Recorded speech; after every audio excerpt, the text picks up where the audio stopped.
Hey folks, and welcome to CarStarz' 10 Wild Facts about JJ's 78 Dodge Ambulance in the 1981 film, The Cannonball Run.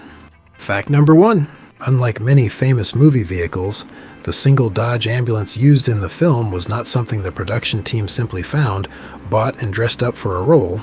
It began life as a stock 1978 Dodge B200 Sportsman van, finished in sunrise orange and spinnaker white, before ever becoming the ambulance vehicle seen in the film. The Dodge was acquired long before production of the movie and already had a life closely connected to Hal Needham and Brock Yates. By the time filming began in 1980, this van had an established identity of its own rather than being a purpose-built Hollywood prop. The man responsible for turning the Dodge into the TransCon Medi-Vac ambulance was Bill Mitchell of Cheshire, Connecticut. Brock Yates himself credited Mitchell with the building of it, so this was not the work of a conventional ambulance manufacturer supplying a normal emergency vehicle for the shoot, as one might assume. The Dodge was built up specifically as the distinctive ambulance disguise to be used in the actual real Cannonball race that the film is based on that took place in early April of 1979. So the filmmakers were using an existing machine from the original Cannonball race with a real history instead of just constructing a look-alike for the production. That connection ultimately brought the custom Dodge back into action for the Cannonball Run film. After the 1979 race, Hal Needham kept the faux ambulance in storage rather than disposing of it, leaving the distinctive TransCon Medi-Vac hid away until the movie went into production. That gave Burt Reynolds and Dom DeLuise the very same Dodge that he and Brock Yates' group had previously raced across the country with for the real Cannonball, which is pretty wild and quite cool if you ask me. Fact number 2. So, what power plant was the ambulance packing, you ask? Well, it wasn't a 426 Hemi as so many people seem to think online, but was actually a Chrysler 440 that was sent to legendary Mopar engine builder Dick Landy, who bored and stroked the engine to around 502 cubic inches before it went to race in the real 79 Cannonball race. A Holley 850 CFM carburetor fed the hungry engine, giving the Dodge the hefty breathing capacity it needed for both some extra get up and go and also reliability for sustained high-speed highway running. The modification was aimed at moving an overweight full-size sportsman van at speeds normally associated with performance cars rather than ambulances. Behind the beefy engine sat a built B and M torque flight automatic transmission, paired with an overdrive arrangement that allowed the engine to maintain high road speeds without constantly rapping at high RPM. That setup was especially important in a vehicle designed to cover enormous distances at triple-digit speeds. The drivetrain also had to run strong with the added weight of multiple passengers, added medical equipment, and extra fuel, placing far greater demands on the transmission than normal. Every part of the powertrain was upgraded to survive the prolonged high-speed highway use, yet still capable of short, hard bursts of acceleration. The finished combination gave the TransCon Medi-Vac an estimated top speed of around 135 miles per hour, which was quite speedy for a tall, blunt-fronted Dodge van from the late 1970s. The stroker engine had to fight substantial aerodynamic drag while pushing several thousand pounds of vehicle and cargo down the road, and that performance was already built into the Dodge long before the movie cameras started rolling, which meant the van seen racing across the screen was a genuine high-power beast, strutting and barking along, rather than relying on Hollywood tricks to just make it appear and sound fast. Fact number 3. Dodge introduced its new B-Series full-size van for 1971, replacing the more compact flat-nosed A100 that had served the company well through the 1960s. The redesign moved Dodge into the modern American full-size van market alongside Ford and Chevrolet, with a short hood ahead of the driver instead of the older cab-forward layout. Buyers could choose among B100, B200, and heavier-duty B300 versions, giving the same basic body enough flexibility for family transportation, commercial work, or specialty conversions. That basic formula proved remarkably durable, with the first-generation design carrying Dodge through the remainder of the 1970s. Dodge split the lineup according to how customers intended to use these vans. Tradesman models concentrated on cargo and commercial duty, while sportsman wagons added more windows, passenger seating, and more comfortable interiors for families and group transportation. Extended maxi van and maxi wagon versions provided additional room, and buyers could choose from a broad selection of colors, interior appointments, convenience equipment, and powertrains. By 1978, engine choices ranged from the economical 225 slant 6 through several V8s, including the 440. That variety allowed one basic Dodge platform to serve everyone from plumbers and delivery companies to vacationing families and conversion van owners. The B-Series also arrived at the perfect time to benefit from America's exploding custom van craze. Dodge vans became especially popular with builders during the 1970s, and the company eventually embraced the culture itself with the street van package. Offered beginning in 1976, it added distinctive graphics, chrome trim, special wheels, wood grain interior touches, and even factory-supplied plans for creating custom interiors. Dodge also enrolled buyers in its Van Clan Owner program. What began as practical commercial transportation had become part workhorse, part family hauler, and part rolling expression of 1970s automotive culture, giving the B-Series a far broader identity than an ordinary cargo van. Fact number 4. Despite its convincing appearance, the TransCon Medi-Vac was never a commercially manufactured ambulance. In preparing the regular Sportsman van's disguise into enough of an ambulance to trick the authorities for the real Cannonball race, it was going to need a thorough going over with lots of modifications. With Bill Mitchell's shop handling the specialized conversion work, the exterior received the bold TransCon Medi-Vac graphics, medical insignia, and an array of emergency lighting designed to make the Dodge look like the real deal at a glance. The finished van looked convincing enough to blend into highway traffic as an emergency vehicle rather than advertising itself as a modified racing machine quite well. But of course more was needed to pass for a real emergency vehicle and to make it trick any close encounters with the law, so the transformation went well beyond paint and flashing lights. Inside, the Dodge was equipped with a gurney, oxygen equipment, an intravenous bottle, and other medical-looking gear that completed the illusion of legitimately transporting a critically ill patient. The team even brought along a real doctor as part of the crew, allowing the interior to look convincing if authorities inspected the van. For the race, Brock's wife Pamela Yates occupied the stretcher and played the patient. Instead of merely decorating the outside and hoping nobody looked through the doors, the builders created enough of a working medical scene inside to support the facade during a roadside encounter. Underneath the emergency vehicle appearance were several additional changes made strictly for getting across the country as quickly as possible outside of the actual performance upgrades. Fuel capacity was expanded from the stock 22 gallons to roughly 60 gallons, dramatically extending the distance the Dodge could cover between stops. Quicker engineering supplied special sway bars and shock absorbers to improve stability at the high speeds the van was expected to maintain, helping control a tall vehicle never designed for that kind of driving. Combined with the hidden performance hardware beneath the body, the conversion created an unusual mix of deception and function. From the outside, it presented itself as a working ambulance, while the underside had been prepared specifically for high-speed transcontinental travel. Fact number 5. One of the more amusing details about the ambulance's screen time is its portrayal of mechanical trouble that was actually rooted in reality rather than problems during production. Although there was no documented case of the Dodge actually breaking down during the production of the film, it was just reenacting what had actually happened to the ambulance during the real '79 Cannonball race. During the actual race, the Dodge's transmission began failing as the crew pushed toward the finish line on the West Coast.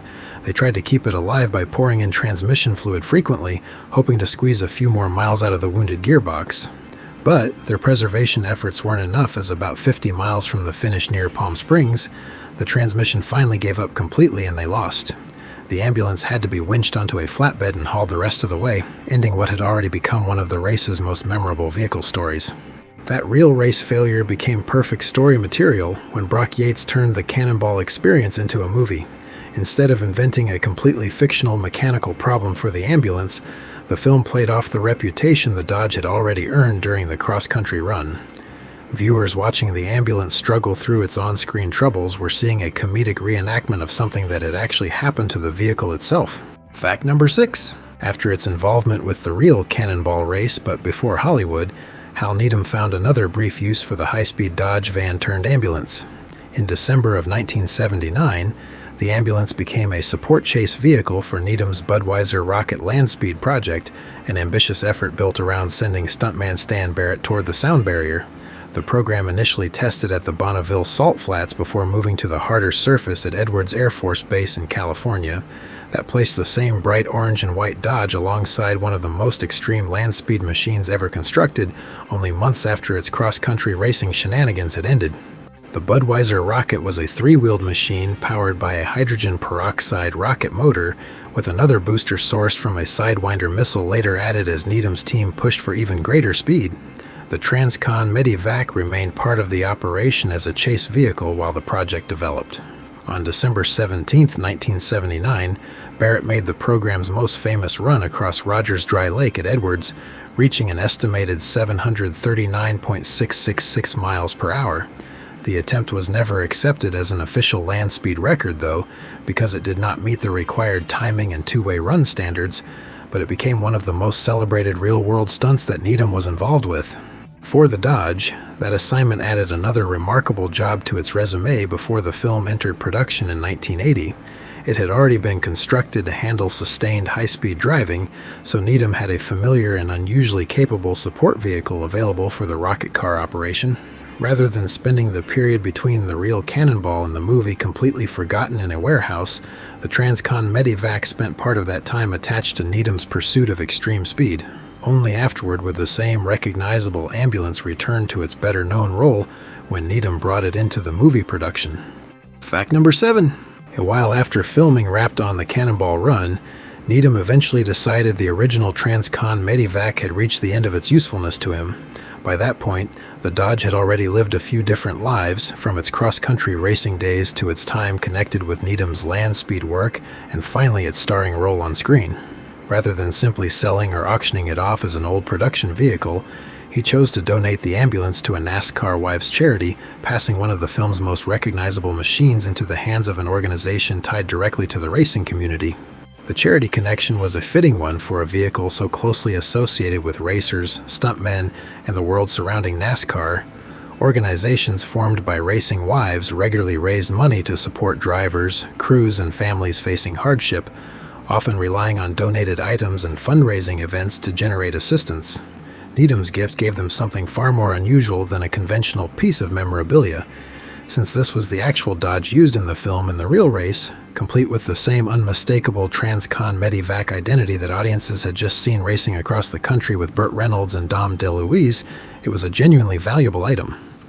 Fact number 8. So, what did become of the screen-used ambulance, you ask? Well, that's a great question because no one seems to know. After the documented moment that Needham donated the TransCon Medi-Vac, the paper trail becomes remarkably thin.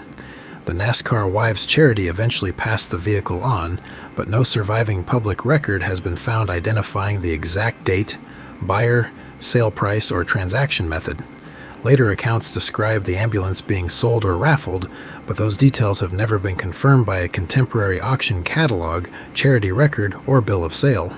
At some point after leaving the organization, the Dodge simply dropped out of the documented automotive world, with no verified ownership chain carrying it into the following decades. One frequently repeated story claims the ambulance ended up with a flower shop somewhere in the Carolinas, but even that version breaks down under scrutiny. Some accounts place the business in North Carolina, while others say south, and none provide the shop's name, photographs, registration records, or other documentation tying a specific business to the original Dodge. No authenticated image has surfaced showing the TransCon Medi-Vac in post-charity ownership, and no verified title record has emerged to bridge that gap. The flower shop story remains part of the vehicle's folklore rather than being a verified chapter in its history. By 2006, Brock Yates himself was publicly asking readers to help locate the missing ambulance, confirming that even people closest to the vehicle had lost track of it. Years later, searches connected with Cannonball History Project still listed the TransCon Medi-Vac ambulance among the original vehicles that had not been found. No authenticated discovery, restoration, auction appearance, or current owner has surfaced since. So as things stand today, the original screen-used Dodge remains unaccounted for. Fact number 9. With the original TransCon Medi-Vac lost, longtime Cannonball enthusiast Travis Bell of Celebrity Machines, who also spent years trying to locate the original unsuccessfully, decided to recreate it instead and with an unusual high-level accuracy advantage, as Brock Yates himself helped him get all the details correct. Bell repeatedly consulted Yates while researching the build, right down to obscure pieces most replicas would overlook. For instance, when Bell spent months trying to identify the correct side mirrors, Yates remembered that they came from a 1974 Opel Manta. The finished 1978 Dodge reproduced the ambulance's distinctive equipment and appearance so faithfully that both Yates and Hal Needham ended up endorsing the project, giving Bell a direct connection to the men behind the real machine down to the finest details. And Bell did not stop with just making the Dodge look correct. His replica received the same base 440 block-turn 502-stroker engine configuration, Holley 850 CFM carburetor, Y-N intake, MSD ignition, and Flowmaster exhaust that, as per Bell, puts out a hefty 700 horsepower, that power being backed by a Gear Vendor's 6-speed automatic overdrive setup. Bilstein shocks, Hellwig suspension components, and a strengthened rear end helped prepare the van for actual road use rather than leaving it as a static showpiece only. The most personal details are inside. Brock Yates, Pamela Yates, and Hal Needham have all signed the dashboard, turning Bell's replica into a vehicle personally acknowledged by 3 people, directly connected with the original, and making it the most official replica you'll find out there. Bell has continued driving and displaying the replica rather than sealing it away in a private collection. It has appeared at Cannonball reunions, major automotive events, and long-distance road runs, allowing fans to see a remarkably faithful stand-in for the missing original. There is currently no permanent museum display where the public can simply walk in and find the ambulance every day, so seeing it in person means catching one of Bell's announced appearances.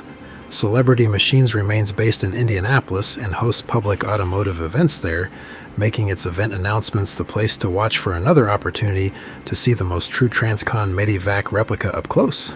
Fact number 10. Taking a peek into the scale model scene, there really aren't a lot of options for this particular vehicle, but there are at least a couple different ways you could go here to get a replica model of the TransCon Medi-Vac, so let's take a look.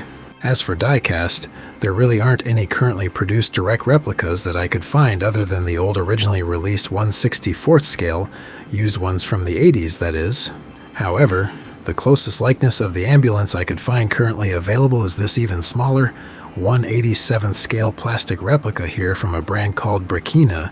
You can find these on eBay for around $35. But the best way to go here, and far less microscopic, to get a good replica would be the official 1/25th scale TransCon Medi-Vac model kit from MPC. These are no longer on the current retail market but can often be found new on eBay from around $100 to $250. By the way, for you folks who enjoy car restoration transformative content, be sure to check out a digitally simulated old barn find, recovery, and full restoration of this car over on a new channel that I created recently called Revive and Roll.